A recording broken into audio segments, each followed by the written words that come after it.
You are not gonna believe how quick and easy this meal is. It's called string cheese manicotti. And as in the title, it uses string cheese. Let's make it. I'm starting off by cooking a pound of Italian sausage. Add a little minced garlic. And you add a 24-ounce jar of any type of pasta sauce.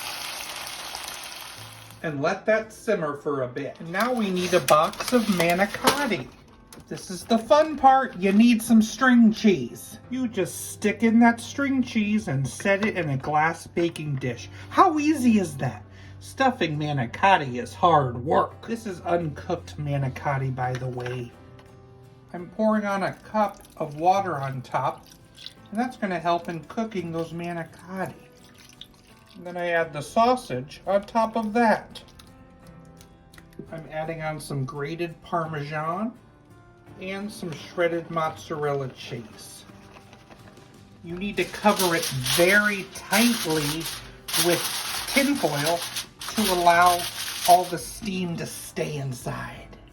I'm going to cook it at 350 for 30 minutes. Then I'm going to remove the cover and cook it an additional 10 minutes. String cheese manicotti.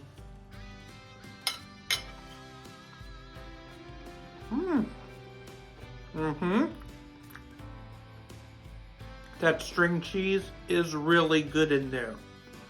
I think it could have used, maybe another 8 minutes in the oven because it's a little al dente, but it's still delicious. The sausage on top, so yummy.